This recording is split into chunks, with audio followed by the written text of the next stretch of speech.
Hoje, para a gente começar aquecendo aqui, afinal de contas, tem um certo cala-boca aí envolvendo o presidente da República. Todo mundo sabe que o Lula, às vezes, passa bastante aí do limite, expondo o que verdadeiramente pensa a respeito da economia, esquecendo que na posição dele é preciso ter uma certa habilidade política. Pois bem, Lula precisou reduzir as críticas ao Banco Central após o apelo de muitos ministros, né, Fê? Conta um pouquinho mais. Pois é, olha só, a cúpula do Palácio do Planalto conseguiu convencer o presidente Luiz Inácio Lula da Silva a evitar ataques diretos ao presidente do Banco Central, Roberto Campos Neto. A avaliação no entorno do chefe do Executivo é o que confrontou nos últimos 10 dias e fez com que as autoridades monetárias crescessem de tamanho político. E olha, Feijá Haddad voltou a criticar ontem em jantar a taxa de juros. A gente vai para Brasília, Fernandinha, é isso mesmo? Luciana Verdolim já está preparada e vai contar um pouquinho para a gente sobre essa crítica do ministro da Economia. Certo, Lu? Bom dia.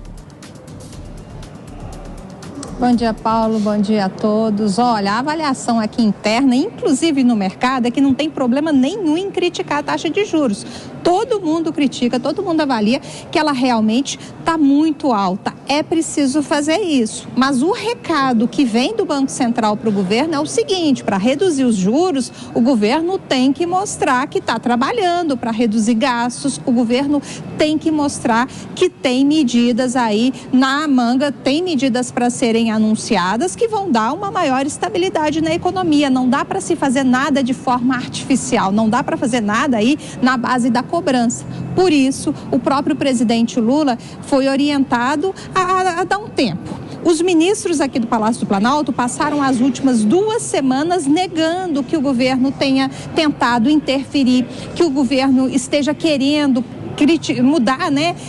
Tentar reverter no Congresso Nacional a chamada autonomia do Banco Central. Lá no Congresso, inclusive a mensagem aqui para o Palácio é o seguinte: não adianta, que a proposta foi aprovada no ano passado e não há votos suficientes para mudar, para barrar, né? Para acabar com essa autonomia do Banco Central. Por isso, o governo e o Banco Central vão ter que se entender. E esse entendimento não se faz com ataques ao presidente do Banco Central. Os integrantes do Copom, do Comitê de Política Monetária do Banco Central, que define a chamada taxa de juros, precisa estar confiante nos bons fundamentos da economia brasileira para reduzir a taxa. E isso não é uma atribuição apenas do presidente Campos Neto.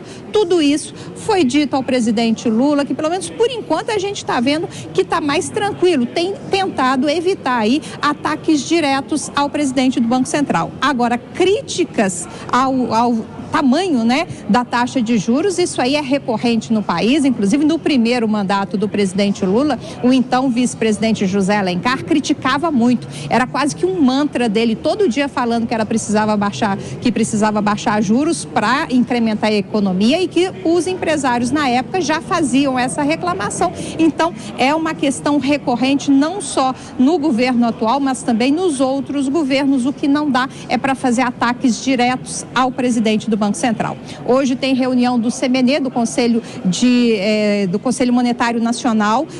Haddad, apesar de críticas aqui do Palácio do Planalto, também a meta de inflação, já avisou que hoje não vai ser discutido nada envolvendo meta de inflação, pode ser que fique para uma outra reunião.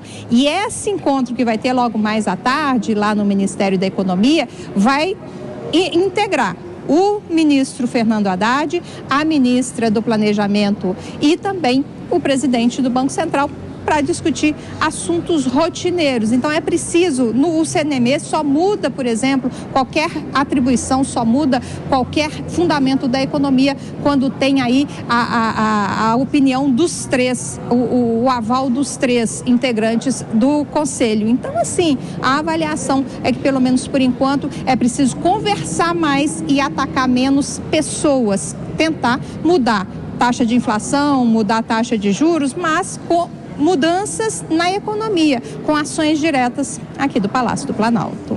Tá aí a nossa Luciana Verdolim trazendo informações relevantes aí dos bastidores da política econômica do governo Lula. Obrigado, Lu, pelas suas informações. Volte sempre. Coloca o nosso Alexandre Borges aqui na tela, Fernandinha, para a gente começar a nossa discussão. Ale, bom dia. Ontem o Fernando Haddad disse e fez uma crítica, inclusive, em relação à reforma administrativa. Não sei se você viu isso, né? Dizendo que é uma certa ilusão promover uma reforma administrativa para cortar gasto e tal. Você concorda com ele? Não concordo. Mas eu entendo de onde ele vem, né? Ele é um esquerdista, ele não gosta de diminuir o tamanho do Estado, ele gosta de Estado grande. Então, qualquer tentativa de racionalização do Estado brasileiro vai ali incomodar. No caso do Lula, o comentário que vocês estavam fazendo antes me lembrou um episódio que aconteceu há 15 anos, exatamente, quando o rei Juan Carlos chegou para o Hugo Chávez e falou: por que não te calas? Né? E foi um episódio que o mundo inteiro viu, foi num encontro ibero-americano, foi uma coisa que foi muito interessante, foi muito legal, principalmente para quem ficou do lado, como eu, do rei espanhol, né? A gente, vamos dizer, teve a alma lavada em mandar o Hugo Chávez calar a boca. E foi interessante que agora, 15 anos depois, de certa forma, um amigo do Chávez, que é o Lula, ele teve um toque, claro, muito mais sutil, muito mais educado, muito mais político, mas falaram assim: meu querido, vai com calma, porque essa luta você está perdendo de goleada. Que luta? A luta pelas relações públicas. Roberto Campos Neto, que começou a semana no Roda Viva dando uma excelente entrevista, é um homem muito educado, muito preparado, muito inteligente, muito cordato, ele está com um discurso muito conciliador. Ele deu uma aula de relações públicas essa semana. Para quem quiser entender como é que funciona relações públicas, comunicação corporativa, media training, estude o que Roberto Campos Neto fez essa semana. Ele jantou Lula e seu governo inteiro e saiu desse episódio muito grande, muito maior do que, por exemplo, o Paulo Guedes, que era um desastre com a imprensa, né, que era um elefante numa loja de cristais, e aí tinha essa mitologia de que a imprensa pegava no pé do Paulo Guedes, porque o Paulo Guedes era do governo Bolsonaro. Roberto Campos Neto também veio do governo Bolsonaro, também tem grandes ligações com o bolsonarismo, votou com camisa da seleção brasileira, é uma pessoa que tem simpatia pelo lado bolsonarista da política, e está todo mundo aí respeitando ele por uma excelente entrevista que ele deu e pela maneira inteligente com a qual ele está lidando com a crise. Então, assim, para concluir, a gente, no começo, quando a gente viu esse bando de gente na área econômica do governo Lula, então a gente viu Fernando Haddad, a gente viu Aloysio Mercadante, Simone Tebet, um monte de nomes assim grandes, importantes, se eles iam brigar, se não iam, o que ia dar. Eu acho que agora, com o tempo, a gente começa a entender a função de cada peça nesse tabuleiro. A gente começa a ver o Aloysio Mercadante, que é aquela esquerda petista mais antiga, lutando ainda por aquele BNDES participativo, que se mete na economia, que tenta, de certa forma, intervir em alguns setores, apesar de que ele já disse que não quer dar um centavo para as lojas americanas, o que ele está certo, tá? Ele chegou a falar, porque teve uma distorção, ele falou que o BNDES pode tentar ajudar os fornecedores que tomaram cano das lojas americanas, não ajudar as lojas americanas. Nesse sentido, eu acho que, ok, tem um ponto, e a Aloysio Mercadante, nesse ponto específico, não está errado. Simone Tebet é uma pessoa que tem uma experiência enorme na política, uma senadora, filha do grande Rames Tebet, que foi presidente do Senado, então alguém que é muito querido em Brasília, que tem um trânsito muito grande no Congresso, e ela está com o maior pepino de todos na mão, que é a chamada reforma tributária. Ela que está fazendo articulação articulação, conversando com todo mundo, e está sendo muito bem recebida. Se tem alguém para fazer essa articulação, eu não tenho dúvida, é Simone Tebet. E aí sobra para Fernando Haddad esse papel mais institucional, de falar, olha, não é bem isso, vamos conversar, vamos tentar dar um jeito, vamos ouvir todo mundo. Resumo da ópera: Lula está fazendo o mal policial, Aloysio Mercadante está fazendo o bom policial. Os dois estão tentando equilibrar o discurso para tentar medir ali o humor do mercado e começar esse começo de governo que está um pouco atribulado, mas já começa a ganhar um rosto. Muito bem. Wafazinha, o que você tá nervosa aí, hein? Percebi você um pouco tenso enquanto o Alexandre Borges estava falando. Aliás, a Wafá vai no pânico. Vai no pânico hoje. Dia. Você já tá nervosa agora? Eu vou Já te falar um negócio. Você toma cuidado com algumas pessoas ali, tipo Delares da vida. Essa gente é perigosa. Pois Pode deixar, Paula. Qualquer coisa eu grito, eu volto aqui pro Morning, correndo. Eu fiquei um pouco nervosa porque eu não queria começar o dia discordando do Alê. A comparação que o Alê faz entre Paulo Guedes e Campos Neto é um absurdo. A gente tem que lembrar que o Paulo Guedes, ele era ministro. Ou seja, quando a pessoa se coloca no papel de um ministro, ele é obrigado a ser um ministro que seja ativo, que explique ao povo o que está acontecendo. Muito diferente de um papel que o Campos Neto tem. O Campos Neto assume o Banco Central, que é autônomo, ou seja, ele não está lá para fazer política. Mas o Campos Neto foi pego no grupo de WhatsApp dos ministros. Foi pego, mas assim, também não acho que foi pego, porque ele tem o direito, ele tem o direito de ter a intenção política dele no âmbito pessoal dele, né? Se a gente fala tanto em democracia e respeitar o diálogo, as ideias, a gente precisa entender que ele também tem as opções dele. Ele foi votar de vermelho ou amarelo, hein? Isso que é pauta do Brasil. Vamos discutir isso aí. Ele apertou o Lula embaixo da mesa. Mas eu entendo ele, porque agora... fez o Lula embaixo da mesa. Mas, gente, mas eu entendo ele agora, e eu acho que esse cala-boca do Lula não é bem um cala-boca assim, é que começou a pegar muito mal para ele, porque quando o Campos Neto ele vai ao público e ele adota uma postura de quase pedir desculpas ao Lula, né, pela briga, ele já mostra ao Lula que ele está num grau de querer debater ideia. De querer debater plano. E o Lula ele tá ali jogando para uma plateia que não entende nada de economia, é quase que um negacionismo econômico que acontece aqui, e aí ele joga para essa plateia ficar brigando com o Banco Central. Por quê? A gente já sabe que eles vão passar uma vergonha gigantesca agora, né? Por quê? Economicamente falando, porque vai aumentar a inflação. A inflação vai aumentar. Vai, não vai? Vai. E agora ele chegou, né? Ele assumiu falando que ia aumentar o salário mínimo. Ele aumentou o salário mínimo em R$18. Ou seja, não é nada, entendeu? Então ele já está enfrentando esses problemas de tantas promessas que ele fez que ele não vai conseguir cumprir agora.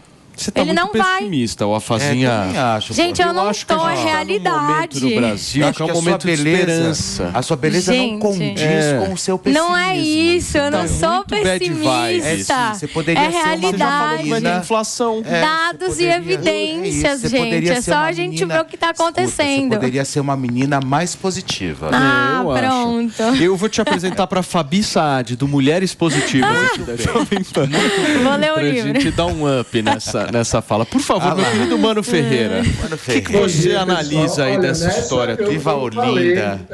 Porque quando a gente olha o comportamento do ex-ministro Paulo Guedes, a gente pode, enfim, se não quiser comparar com o Roberto Campos Neto, pode comparar com outro ministro da Fazenda, como Pedro Malan, por exemplo, que passou 8 anos no cargo e tinha um papel de explicar a agenda, mas não ficava falando que empregada não pode ir para a Disney, que devia ir visitar a casa do Roberto Carlos, que, enfim, não ficava se comportando como uma espécie de Caco Antibes no Ministério da Economia, como se tivesse horror a pobre, fazendo um discurso, muitas vezes, enfim, que prejudicava a própria agenda dele. Então, eu concordo que o ministro Paulo Guedes não era um exemplo de comunicação. Agora, falando do governo atual, a gente vê uma espécie assim, de estratégia Ronaldinho Gaúcho, né, que olha para um lado e toca para o outro. Olha que interessante essa alusão. Não, eu gostei. Estratégia Ronaldinho Gaúcho. Ele colocou o Caco Antibes, achei o boa. Ronaldinho Gaúcho. Eu tô gostando disso, viu, mano? E tem uma clareza do rumo do governo, né? O Lula olha para um lado, toca para o outro. Mas tratar o Haddad e o Paulo Guedes como antagonistas é um absurdo, né, mano? Fala sério, não tem nem comparação. Não tem nem comparação, gente. Desculpa. É mais absurdo o que, Alexandre? É mais absurdo ainda comparar o Paulo Guedes com o Pedro Malan. É tipo ser o Pelé e o Perivaldo. Pelo amor de Deus, nunca coloque na mesma frase um homem do tamanho da estatura do Pedro Malan com o Paulo Guedes. Pelo amor de Deus. Meu Deus. Gente, o Paulo Guedes entregou um país com uma deflação. Ele entregou com menos inflação, ele entregou com mais empregos e agora a gente desmerece tudo porque eu não gosto do Bozo. Eu tô bravinho com o Bozo. Mas a inflação é ruim para a economia. Não, o Ale passou pano pro mercadante e tá falando mal do Guedes agora. Eu acabei... Não tem nem comparação, gente. Fala sério. Peraí, eu não... Olha, eu quero que a nossa audiência nos julgue, veja quem é o passador de pano aqui. Eu não sou. Eu apenas dei um crédito a uma pessoa que eu não gosto, que é o Aloysio Mercadante, que eu discordo de tudo que ele fala, mas nesse ponto, e eu fui muito específico, num ponto, ninguém consegue errar em tudo. Até um relógio quebrado está certo 2 vezes por dia. E num ponto específico, ele acertou. E a crítica que eu fiz ao Paulo Guedes, eu fiz uma comparação. Nunca acertou em nada.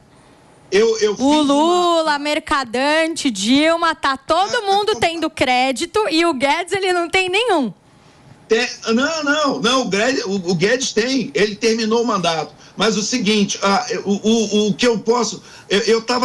o meu comentário todo foi de elogio, assim, rasgado ao Roberto Campos Neto, que é um homem do governo Bolsonaro, que é um bolsonarista. Todo o meu comentário foi... Mas a única coisa que você lembra é porque eu fiz uma crítica a Deus, Paulo Guedes. Olha, me permita, por favor, gostar do 3 anos e uma pandemia. Ele pegou um governo que eles acabaram de assumir. Eles arrumaram toda a casa. Eles assumiram com 3 anos de uma pandemia, onde os governadores e prefeitos, eles decretaram lockdown, o que impactou muito a economia aqui, e mesmo assim, eles entregam um governo com a casa arrumada. E agora não, a gente desmerece isso tudo porque, nossa, ele estava junto do Bolsonaro. É muito injusto isso e chega até a ser um pouco imoral, sabe? Porque a gente sabe o que eles fizeram. A gente sabe disso. A casa não está arrumada. Se a casa tivesse arrumada, a gente não ia estar falando agora sobre a necessidade de ter um novo arcabouço fiscal. Mano, eles acabaram de aprovar uma PEC que arrombou as contas públicas. Olha a PEC agora. Aprovaram isso agora, gente. Para. Não teve PEC no tempo do Bolsonaro, no tempo do Paulo Guedes, não teve PEC kamikaze, não teve PEC do calote. Acho que a gente estava em Marte.